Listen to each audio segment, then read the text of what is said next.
At first glance, she looked like anyone else. Just another weary traveler making her way down the narrow aisle of a crowded flight, clutching a faded backpack, her dark hair pulled into a bun that had seen better days. The boarding passes slipped slightly from her hand as she stopped, scanning for her seat. Row 12. Seat F. A window seat. She slid in quietly, offering a polite smile to the businessman who had already settled in beside her with his laptop open. There was nothing remarkable about her presence, at least not to the casual observer. To everyone on board, she was simply another passenger on a commercial flight bound for Washington, D.C.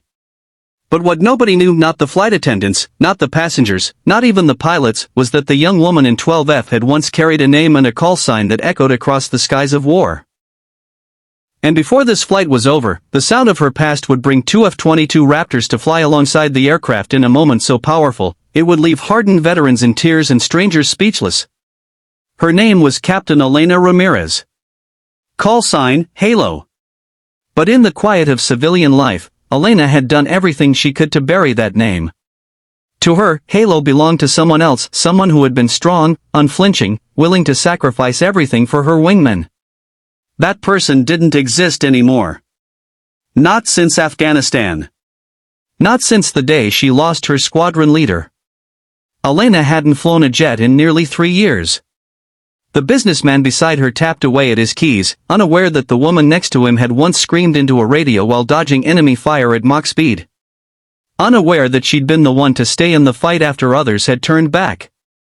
Unaware that she still carried every detail. The sound of her leader's voice fading over the radio, the sudden silence when his jet went down, the searing weight of knowing she had survived when he hadn't. She closed her eyes, pressing her forehead against the cool glass of the window. Civilians never really understood. And she wasn't about to explain. Not anymore. The flight climbed steadily, banking over fields and rivers, the hum of the engines filling the cabin. Elena breathed in slowly, her hands tightening on her lap. She hated flying commercial, not because of turbulence, not because of discomfort, but because she knew too much. Every sound, every vibration, every announcement from the cockpit triggered years of instinct. It reminded her of what she had lost. She had been heading to D.C. not for pleasure but because she had promised her late commander's mother that she would visit. 3 years had passed since the crash, and still Elena hadn't found the courage. But guilt has a way of forcing you into motion, and so here she was, 30,000 feet above the ground, seat 12F, with nothing but a backpack of clothes and a folded flag that she still couldn't let go of. Then it happened.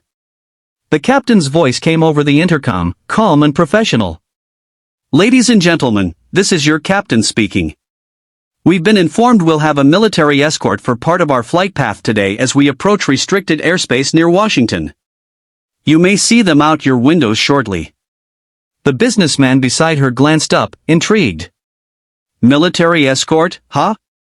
Must be important people on board." Elena froze. Her heart skipped.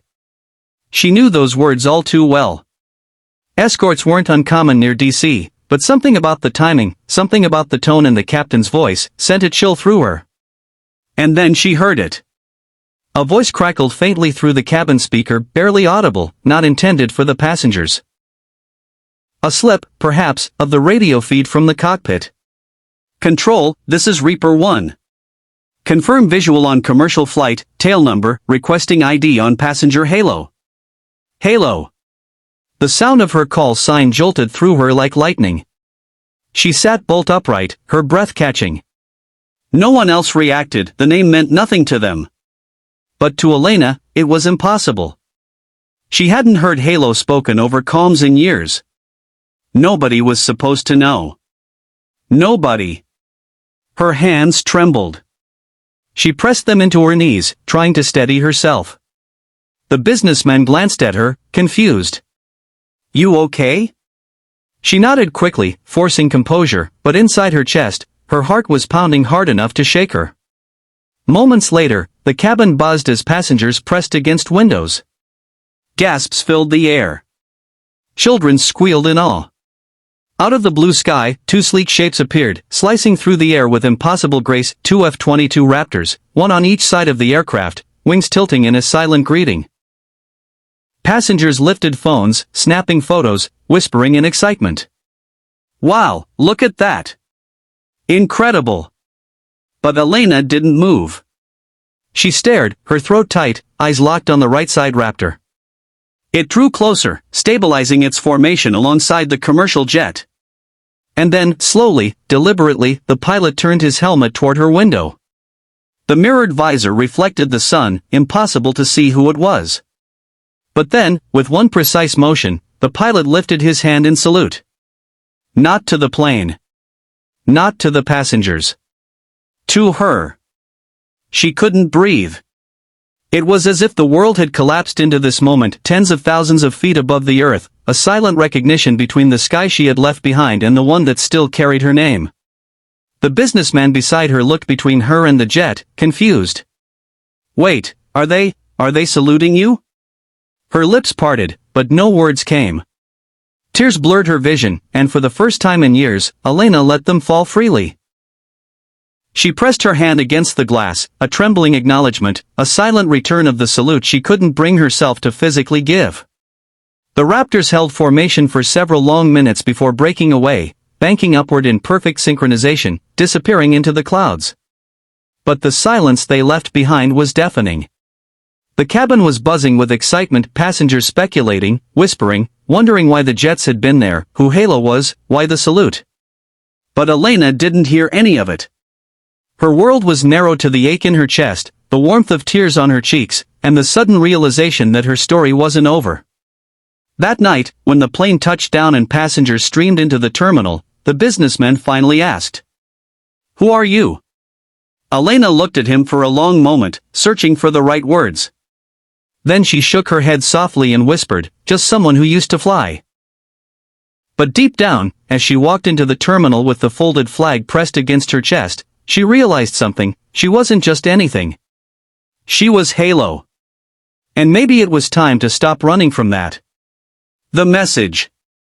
Life has a way of breaking us down, of making us believe our past defines us in ways we can't escape. But sometimes, recognition comes when we least expect it.